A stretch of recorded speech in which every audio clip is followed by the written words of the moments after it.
Hello student, तो आज हम देखने वाले एक नया टॉपिक जो कि है कार्बोकेटायन। आज हम कार्बोकेटायन के बारे में पूरी जानकारी लेंगे। इसके कितने टाइप होते हैं, ये कैसे बनते हैं, ये कौन कौन से रिएक्शन दिखाते हैं, उनकी स्टेबिलिटी क्या होती है। तो चलो शुरू करते हैं। सबसे पहले हम कार्बोकेटायन होता क्या है ये जान लेते हैं, ये किस कैटेगरी में आती है। तो कार्बोकेटायन, कार्बन आयन और एक होता है फ्री रेडिकल, ये रिएक्शन इंटरमीडिएट होते हैं। रिएक्शन इंटरमीडिएट का मतलब क्या होता है कि जब कोई भी रिएक्शन हो रही होती है, केमिकल रिएक्शन हो रही होती है, तो वहां पर रिएक्टेंट से प्रोडक्ट बनता है और इस रिएक्टेंट से प्रोडक्ट बनने के दौरान जो बीच में प्रोडक्ट बन जाते हैं ना, इंटरमीडिएट, यानी कि बीच में जो प्रोडक्ट बन जाते हैं उसे हम बोलते हैं रिएक्शन इंटरमीडिएट। ठीक है, तो सबसे पहले हम कार्बोकेटायन की डेफिनेशन देख लेते हैं। The organic reaction intermediate containing trivalent positive charge carbon atom is known as carbocation, यानी कि ऐसा रिएक्शन इंटरमीडिएट जिसके कार्बन में एक पॉजिटिव चार्ज प्रेजेंट होगा और 3 कोई दूसरे ग्रुप्स प्रेजेंट होंगे। ठीक है, इसीलिए कहा जा रहा है ट्राइवेलेंट पॉजिटिव चार्ज।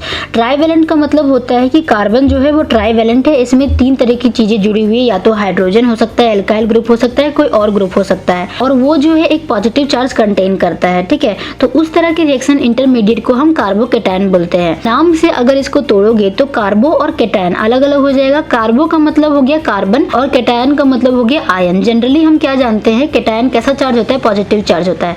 तो कार्बन में एक पॉजिटिव चार्ज होना, ठीक है, और उसमें 3 अलग अलग ग्रुप प्रेजेंट होने, या फिर सेम ग्रुप होगा लेकिन 3 बॉन्ड एक्स्ट्रा प्रेजेंट होंगे, तो उसको हम लोग बोलते हैं कार्बोकेटायन। जब इसके हम लोग इलेक्ट्रॉन काउंट करेंगे तो यहाँ पर 6 इलेक्ट्रॉन निकलेगा। ठीक है, ये जो होते हैं ये इलेक्ट्रॉन डेफिशिएंट होते हैं। देखो यहाँ पर 1 2 3 4 5 6 हो गया आपका इलेक्ट्रॉन प्रेजेंट, और एक यहाँ पर जो कार्बन होना चाहिए था वो नहीं है, मतलब कि और एक जो बॉन्ड होना चाहिए था वो नहीं है। ठीक है, तो यहाँ पर कार्बन का 8 इलेक्ट्रॉन नहीं होकर के 6 इलेक्ट्रॉन प्रेजेंट होता है, और ये इलेक्ट्रॉन डेफिशिएंट होते हैं। इसीलिए इलेक्ट्रॉन डेफिशिएंट होने की वजह से ये लेविस एसिड की तरह एक्ट करते हैं। और जब इनका आप हाइब्रिडाइजेशन देखोगे तो यहाँ पर हमें sp2 हाइब्रिडाइजेशन देखने को मिलता है। ठीक है, क्योंकि यहाँ पर कितने सिग्मा बॉन्ड्स प्रेजेंट है, 3 सिग्मा बॉन्ड्स प्रेजेंट है जो कि sp2 हाइब्रिडाइजेशन बनाते हैं। अब हम देखते हैं कि कार्बोकेटायन का फॉर्मेशन कैसे होता है। तो 2 तरीके से होता है कार्बोकेटायन का फॉर्मेशन। सबसे पहली चीज है when some more electronegative atom bonded to carbon produce heterolytic fusion then carbocation form.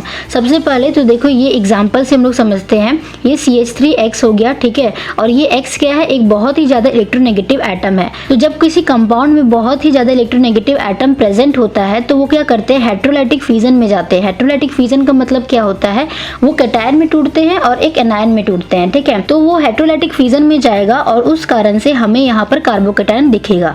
जैसे कि ये देखो CH3X है, तो ये क्या करेगा, जो मोर इलेक्ट्रोनेगेटिव एटम है वो यहाँ से 2 इलेक्ट्रॉन्स को लेकर के माइनस चार्ज के साथ अलग हो जाएगा। तो क्योंकि इसने इलेक्ट्रॉन को दे दिया तो ये हो जाएगा पॉजिटिव चार्ज, तो हमें देखने को मिलेगा CH3+। ठीक है, और यही जो है बना, इसे हम बोलते हैं कार्बोकेटायन। तो ये क्या करता है कि जो रिएक्टेंट है और वो जो प्रोडक्ट है, इनके बीच का एक तरह का प्रोडक्ट बोल सकते हो आप, यानी कि प्रोडक्ट बनने से पहले की जो चीजें बनती है उसे हम बोलते हैं रिएक्शन इंटरमीडिएट। तो जब ज्यादा इलेक्ट्रोनेगेटिव एटम प्रेजेंट होता है और वो जब अलग होता है, हेटेरोलाइटिक फ्यूजन में जाता है, तो हमें वहां पर कार्बोकेटायन देखने को मिलता है। ठीक है, तो पहली कंडीशन ये हो गई। दूसरी चीज होती है when some electrophile attack to alkene और एल्काइन। जब हमारे पास एल्कीन प्रेजेंट होगा या फिर एल्काइन प्रेजेंट होगा, यहाँ पर एल्कीन कर लेना। ठीक है, तो जब कोई इलेक्ट्रोफाइल एल्काइन या फिर एल्कीन पे अटैक करता है तो हमें वहां पर कार्बोकेटायन फॉर्मेशन देखने को मिलता है। जैसे कि ये रहा आपका इथीन, ठीक है, CH2 डबल बॉन्ड CH2, यहाँ पर ये इलेक्ट्रोफाइल प्रेजेंट है H+, जो कि इस पे अटैक करेगा। तो जैसे ही ये इस पे अटैक करेगा तो ये जो बॉन्ड है ना ये टूट जाएगा। टूटने के बाद इसका जो इलेक्ट्रॉन है वो H+ को प्रोवाइड होगा, तो हमें एक जगह प्लस चार्ज देखने को मिलेगा और एक जगह वहां पर माइनस चार्ज मिलेगा, लेकिन वो H+ के साथ जाकर के बैलेंस कर लेगा। ठीक है, तो ओवरऑल प्रोडक्ट हमें देखने को मिलता है CH2 + CH3। ठीक है, यानी कि हाइड्रोजन एक कार्बन के पास जुड़ जाता है और दूसरे को इलेक्ट्रॉन डेफिशिएंट बना देता है। सेम चीज अगर हम यहाँ पर देखें, ये कोई अल्कोहल ग्रुप प्रेजेंट है और यहाँ पर H+ जो है वो क्या कर रहा है, जा रहा है इस पे अटैक करने के लिए। तो जैसे ही ये इस पे अटैक करेगा तो सबसे पहले हमें ये बीच वाला प्रोडक्ट देखने को मिलेगा जो कि है ROHH। ठीक है, क्योंकि इसने इलेक्ट्रॉन को इसको दिया है तो ये पॉजिटिव चार्ज अब ऑक्सीजन पे आ जाएगा। अब ये क्या करेगा कि यहाँ पर क्योंकि ये बैलेंस नहीं है, ये अनबैलेंस्ड है, अनस्टेबल है, तो ये क्या करेंगे, R को जो है वो हटा देंगे और ये H2 हमें आसानी से मिल जाएगा। ठीक है, तो ये वाला जो प्रोडक्ट है ना, ये जो ऑक्सीजन है इस बॉन्ड को तोड़ेगा और इलेक्ट्रॉन अपनी ओर ले लेगा और हमें मिल जाएगा H2O। तो क्योंकि इसने अपना इलेक्ट्रॉन दे दिया है तो ये पॉजिटिव चार्ज चार्ज हो जाएगा, ठीक है। और यही जो R+ है ये कार्बोकेटायन है। तो आई होप तुमको फॉर्मेशन ऑफ कार्बोकेटायन समझ में आ गया होगा। सबसे पहला, अगर कोई इलेक्ट्रोनेगेटिव एटम प्रेजेंट होगा तब, या फिर कोई इलेक्ट्रोफाइल अटैक कर रहा होगा एल्कीन पे या फिर एल्काइन पे, तब जाकर के कार्बोकेटायन फॉर्मेशन होता है। अब हम देखते हैं स्ट्रक्चर ऑफ कार्बोकेटायन क्या होता है। तो सबसे पहला, स्ट्रक्चर ऑफ कार्बोकेटायन जानने से पहले कार्बन का हमें पता है कि एटॉमिक नंबर क्या होता है, 6 होता है, ठीक है। तो जब हम इसका इलेक्ट्रॉनिक कॉन्फ़िगरेशन निकालेंगे तो वो आता है 1s2 2s2 2p2। तो इसे हम यहाँ पर ऑर्बिटल्स में इस तरह से भर सकते हैं। आउटर मोस्ट ऑर्बिटल है 2s और 2p। तो 2s का 1 ऑर्बिटल हो गया, 2p का 3 ऑर्बिटल हो गया। 2 इलेक्ट्रॉन से 2 इसमें हो गए, p में 2 इलेक्ट्रॉन से तो 2 यहाँ पर भर गए। लेकिन कार्बोकेटायन में कार्बन के पास क्या होता है, एक पॉजिटिव चार्ज होता है। तो हम यहाँ लिखेंगे C+, यानी कि क्या होगा, एक जो इलेक्ट्रॉन है वो हट जाएगा। तो वो इलेक्ट्रॉन कहाँ से हटता है, इस s से हटता है। तो हम यहाँ पर ऑर्बिटल में इस तरह से भर सकते हैं, ठीक है। यानी कि s में अब सिर्फ एक ही इलेक्ट्रॉन है और p में 2 इलेक्ट्रॉन्स है। जब हाइड्रोजन बॉन्ड बनता है कार्बन के साथ तो क्या होगा, वहां पर हाइड्रोजन के जो इलेक्ट्रॉन्स है वो हमने जो यहाँ पर बताया था इस पे फिल हो जाएंगे। तो यहाँ पर ये देखो हाइड्रोजन, यहाँ पर CH3+ है, हाइड्रोजन के 3 बॉन्ड है, यानी कि 3 इलेक्ट्रॉन्स प्रेजेंट होंगे। तो हाइड्रोजन के जो 3 इलेक्ट्रॉन्स है इन तीनों में फिल हो जाते हैं और एक पॉजिटिव चार्ज होने का मतलब है एक ऑर्बिटल अभी भी खाली है, ऑक्टेट पूरा नहीं हुआ है। तो जब हम इसका स्ट्रक्चर बनाएंगे तो इस तरह का कुछ स्ट्रक्चर देखने को मिलेगा जो कि ट्राइगोनल टाइप का होता है। इसमें ये जो ऑर्बिटल्स है वो खाली ऑर्बिटल्स है क्योंकि और यहाँ पर एक पॉजिटिव चार्ज प्रेजेंट है, 3 हाइड्रोजन इसमें लगे हुए हैं। तो ओवरऑल हमें कार्बोकेटायन का स्ट्रक्चर ट्राइगोनल देखने को मिलता है, ठीक है। अब हम बढ़ते हैं कार्बोकेटायन की टाइप की ओर। तो कार्बोकेटायंस के 4 टाइप होते हैं जो कि है 0 degree carbocation, 1 degree carbocation, 2 degree carbocation and last 3 degree carbocation. अब किस बेसिस पे हमने कार्बोकेटायन को बांटा है वो देखते हैं। सबसे पहला 0 डिग्री कार्बोकेटायन किसको बोलते हैं, those carbocation which contain 3 replaceable hydrogen atom और no alkyl group bonded to it is known as 0 degree carbocation, ठीक है। यानी कि ऐसा कार्बोकेटायन जिसमें कि 3 रिप्लेसेबल हाइड्रोजन एटम होता है, यानी कि कोई भी एल्काइल ग्रुप प्रेजेंट नहीं होना चाहिए। जो भी 3 अदर बॉन्ड है वो सिर्फ हाइड्रोजन के साथ ही बॉन्डेड होने चाहिए। तो यहाँ पर हमें हाइड्रोजन एटम कितने रिप्लेसेबल देखने को मिलेंगे, 3, यानी कि आप उसको रिप्लेस कर सकते हो। हाइड्रोजन को रिप्लेस करना बहुत ही आसान होता है। तो यहाँ पर हमें 3 रिप्लेसेबल हाइड्रोजन एटम मिलते हैं और कोई भी एल्काइल ग्रुप उसमें अगर प्रेजेंट नहीं है, 0 एल्काइल ग्रुप प्रेजेंट है, तो हम उसे बोलते हैं 0 डिग्री कार्बोकेटायन। जैसे कि एग्जांपल में CH3+ हो गया, यहाँ पर जो तीनों बॉन्ड है ये कार्बन के 6 इलेक्ट्रॉन से वो हाइड्रोजन के साथ बॉन्ड बनाते हैं और यहाँ पर कोई भी एल्काइल ग्रुप प्रेजेंट नहीं होता और एक पॉजिटिव चार्ज प्रेजेंट है, तो उसे हम बोलेंगे 0 डिग्री कार्बोकेटायन। अगर हम 1 डिग्री कार्बोकेटायन देखेंगे तो वहां पर 2 रिप्लेसेबल हाइड्रोजन एटम प्रेजेंट होंगे और एक एल्काइल ग्रुप, यानी कि 0 का मतलब हो गया कि 0 एल्काइल ग्रुप प्रेजेंट है, 1 डिग्री कार्बोकेटायन का मतलब हो गया कि 1 एल्काइल ग्रुप प्रेजेंट है, 2 का मतलब हो गया 2 एल्काइल ग्रुप और 3 का मतलब हो गया 3 एल्काइल ग्रुप। जैसे जैसे एल्काइल ग्रुप का नंबर बढ़ेगा वैसे वैसे रिप्लेसेबल हाइड्रोजन की संख्या कम होगी, ठीक है। तो 1 डिग्री कार्बोकेटायन का हम लोग डेफिनेशन क्या लिखेंगे, those carbocation which contain 2 replaceable hydrogen atom और 1 alkyl group bonded to it is known as 1 degree carbocation, ठीक है। यानी कि 2 रिप्लेसेबल हाइड्रोजन एटम प्रेजेंट होना चाहिए और एक एल्काइल ग्रुप प्रेजेंट होना चाहिए, तो उसे हम बोलते हैं 1 डिग्री कार्बोकेटायन, ठीक है। तो ये हो गया इसका एग्जांपल। 2 डिग्री कार्बोकेटायन का डेफिनेशन है those carbocation which contain 1 replaceable hydrogen atom और 2 alkyl group bonded to it is known as 2 degree carbocation. यानी कि 2 एल्काइल ग्रुप प्रेजेंट है और एक हाइड्रोजन एटम प्रेजेंट है, तो उस तरह के कार्बोकेटायन को हम बोलते हैं 2 डिग्री कार्बोकेटायन, ठीक है। 3 डिग्री कार्बोकेटायन में क्या होगा, those carbocation which contain no replaceable hydrogen atom, यहाँ पर कोई भी हाइड्रोजन एटम प्रेजेंट नहीं होता है, 3 एल्काइल ग्रुप बॉन्डेड होते हैं उससे, तो उसे हम बोलते हैं 3 डिग्री कार्बोकेटायन। जैसे कि देख सकते हो इधर भी CH3 है, इधर भी CH3, इधर भी CH3, ये तीनों क्या हो गए, एल्काइल ग्रुप प्रेजेंट हो गए, कोई भी हाइड्रोजन एटम रिप्लेस नहीं है जो कि इस कार्बन से प्रेजेंट होना चाहिए, ठीक है। हाइड्रोजन प्रेजेंट है लेकिन ये बगल वाले एल्काइल ग्रुप में प्रेजेंट है, इस कार्बन के साथ जहां पर पॉजिटिव चार्ज है उसमें कोई भी हाइड्रोजन प्रेजेंट नहीं है, तो उसे हम बोलते हैं कार्बोकेटायन, वो भी 3 डिग्री, ठीक है। तो आई होप तुमको टाइप भी समझ में आ गया होगा। तो बहुत ही इजी तरीका है लिखने का, याद करने की जरूरत नहीं है, बस एक ही डेफिनेशन को याद कर लेना। उसके बाद आप कहाँ पर चेंजिंग करोगे, आपको चेंज करना है नो रिप्लेसेबल हाइड्रोजन में और एक एल्काइल ग्रुप के आगे, इन नंबर्स में बस चेंज कर देना है और एक यहाँ पर चेंज कर देना है। एग्जाम्पल तो आप चेंज कर ही सकते हो। अब हम बात करते हैं कार्बोकेटायन की स्टेबिलिटी के बारे में, कौन सबसे ज्यादा स्टेबल होता है, कौन कम स्टेबल होता है। The carbocation intermediates are electron deficient. जो कार्बोकेटायंस होते हैं वो इलेक्ट्रॉन डेफिशिएंट होते हैं। इलेक्ट्रॉन डेफिशिएंट का मतलब इलेक्ट्रॉन्स की कमी होती है उसमें, क्योंकि पॉजिटिव चार्ज है तो वो अपना इलेक्ट्रॉन्स किसी को देना पसंद करता है। सो electron donating group increase the stability of carbocation. तो ऐसे ग्रुप जो कि कार्बोकेटायन की और इलेक्ट्रॉन्स को डोनेट कर रहे होते हैं, ठीक है, तो वहां पर स्टेबिलिटी क्या होती है, बढ़ जाती है। अगर कोई लेने वाला ग्रुप होता है, जैसे कि इलेक्ट्रॉन विड्रॉइंग ग्रुप अगर प्रेजेंट हो गया तो वो क्या करेगा, और ज्यादा इलेक्ट्रॉन ले लेगा, जिससे कार्बोकेटायन की स्टेबिलिटी क्या हो जाएगी, घट जाएगी। तो जब भी इलेक्ट्रॉन डोनेटिंग ग्रुप वहां पर प्रेजेंट होगा तो वो क्या करेगा, कार्बोकेटाइन की स्टेबिलिटी को बढ़ाता है, और अगर इलेक्ट्रॉन विड्रॉइंग ग्रुप प्रेजेंट होगा तो वो कार्बोकेटाइन की स्टेबिलिटी को घटाता है। ठीक है, जैसे कि यहाँ पर प्रेजेंट है CH3CH2+।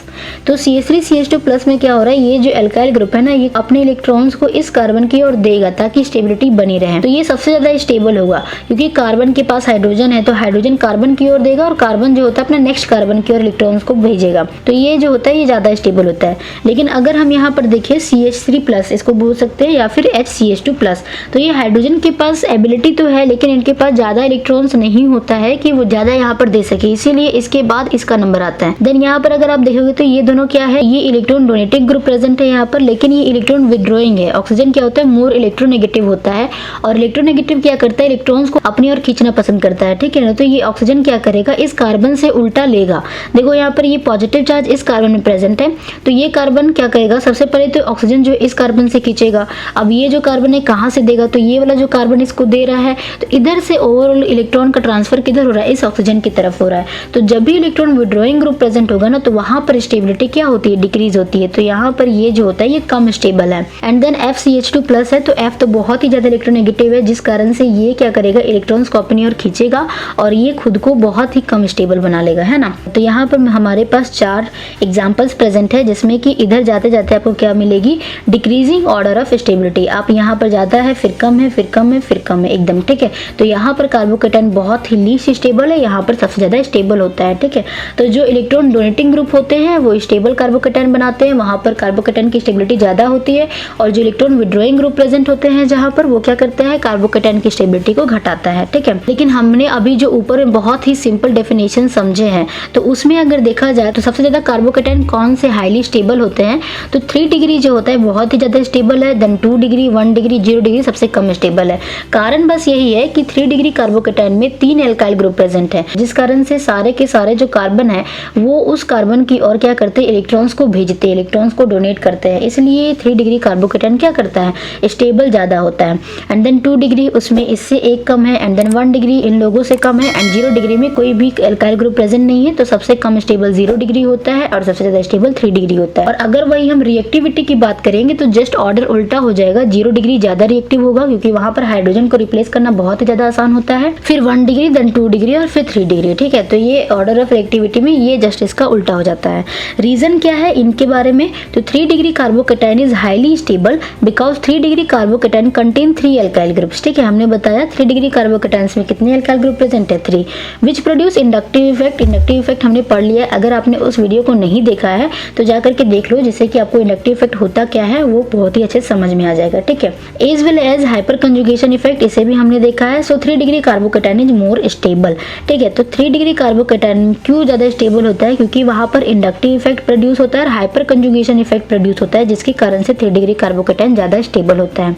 आई होप तुमको समझ में आ गया होगा। अब हम कुछ रिएक्शन देख लेते हैं कार्बोकेटाइन्स के, कि कार्बोकेटाइन्स कहाँ कहाँ पर प्रेजेंट होता है, किस तरह के रिएक्शन दिखाता है। तो पहला है अटैक बाय न्यूक्लियोफाइल, यानी कि जब यहाँ पर न्यूक्लियोफाइल अटैक करते हैं। न्यूक्लियोफाइल का मतलब होता है जो कि इलेक्ट्रॉन रीच होते हैं। ठीक है, carbocation act as electrophile, carbocation वहां पर क्या करेगा, इलेक्ट्रोफाइल की तरह एक्ट करता है। So it is easily attack by nucleophile, इसीलिए न्यूक्लियोफाइल क्या करता है, वहां पर आसानी से अटैक करता है। जैसे कि ये कार्बोकेटाइन प्रेजेंट है, 3 डिग्री कार्बोकेटाइन है ना, तो यहाँ पर जब न्यूक्लियोफाइल अटैक करेगा तो ये दोनों इलेक्ट्रॉन्स क्या हो जाएंगे, इसके पास चले जाएंगे और इस इलेक्ट्रॉन का इस्तेमाल करके न्यूक्लियोफाइल इस कार्बोकेटाइन के साथ जुड़ जाएगा और हमें प्रोडक्ट मिलेगा इस तरह से। ठीक है, तो रिएक्शन सब कार्बोकेटाइन में सबसे पहले यहाँ पर न्यूक्लियोफाइल अटैक करने के लिए बहुत ही आसानी से कर सकता है। एंड देन है लॉस ऑफ प्रोटॉन, यहाँ पर प्रोटॉन को लॉस भी हो सकता है। हमने अगर पॉजिटिव चार्ज बनाया है, कोई अटैक नहीं कर रहा है, तो इसको खुद ब खुद स्टेबल कैसे कर सकते हैं, एक हाइड्रोजन को हटा करके और डबल बॉन्ड बना करके। ठीक है, ताकि इसको इलेक्ट्रॉन मिल जाए और ये जो है ये स्टेबल हो जाए।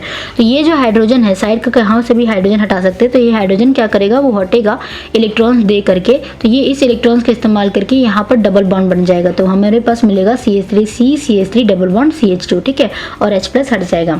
तो हमने देखा कार्बोकेटाइन क्या होता है, एक कार्बन जिसमें कि 3 बॉन्ड्स प्रेजेंट होते हैं जो किसी से भी बाइंड हो सकते हैं, और एक पॉजिटिव चार्ज होता है। इसीलिए हम यहाँ बोलते हैं trivalent positive charge carbon atom को क्या कहते हैं, हम कार्बोकेटाइन कहते हैं। ठीक है, ये 6 इलेक्ट्रॉन्स होते हैं इनके पास, ये इलेक्ट्रॉन डेफिशिएंट होते हैं, इसीलिए ये लेविस एसिड की तरह एक्ट करते हैं और इनका हाइब्रिडाइजेशन होता है sp2। फॉर्मेशन हमने देखा, फॉर्मेशन कब होता है कार्बोकेटाइन का, जब भी कोई इलेक्ट्रोनेगेटिव एटम उस कंपाउंड्स के साथ अटैच होते हैं और उनको जब हटना होता है तो वो क्या बनता है, बनाते हैं वो कार्बोकेटाइन्स का फॉर्मेशन करते हैं। एंड देन जब भी कोई इलेक्ट्रोफाइल वहां पर एल्कीन के पर या फिर एल्काइन पर अटैक करते हैं तो भी हमें कार्बोकेटायन फॉर्मेशन देखने को मिलता है। देन फिर हमने स्ट्रक्चर देखा जिसमें कि हमें कार्बोकेटायन का ट्राइगोनल स्ट्रक्चर देखने को मिला। एंड देन फिर हमने टाइप देखा 0 डिग्री, 1 डिग्री, 2 डिग्री, 3 डिग्री, ठीक है। तो ये किस बेसिस पे होता है? 0 डिग्री में कोई भी एल्काइल ग्रुप नहीं होता है, 1 डिग्री में एक एल्काइल ग्रुप, 2 डिग्री में 2 और 3 डिग्री में 3 एल्काइल ग्रुप प्रेजेंट होते हैं। फिर हमने देखा स्टेबिलिटी ऑफ कार्बोकेटायन, जो इलेक्ट्रॉन डोनेट करेंगे वो ज्यादा स्टेबल होते हैं, जो इलेक्ट्रॉन को विड्रॉ करेंगे वो कम स्टेबल होते हैं। देन फिर हमने वहां पर 0 डिग्री, 1 डिग्री, 2 डिग्री, 3 डिग्री में देखा कि 3 डिग्री ज्यादा स्टेबल होते हैं, देन फिर 2 डिग्री उससे कम, 1 डिग्री वो उससे भी कम और 0 डिग्री सबसे ज्यादा कम होता है। फिर हमने रीजन भी देख लिया क्यों कम होता है। फिर लास्ट में हमने देखा कार्बोकेटायंस के रिएक्शन जो कि था attack by nucleophile. Nucleophile attack करता है कार्बोकेटायन पे तो हमें क्या देखने को मिलता है, एंड लॉस ऑफ प्रोटॉन यहाँ पर किस तरह से होता है। तो ये था कार्बोकेटायन। आई होप तुमको समझ में आ गया होगा कार्बोकेटायंस होता क्या है, कार्बोकेटायंस कितने टाइप के होते हैं, कार्बोकेटायंस कैसे फॉर्म होता है, उनका स्ट्रक्चर क्या होता है और रिएक्शन क्या होता है। अगर वीडियो अच्छी लगी तो वीडियो को शेयर जरूर कर देना। मिलते हैं नेक्स्ट वीडियो में जहाँ पर हम कार्बोनाइन के बारे में पढ़ रहे होंगे। Thank you.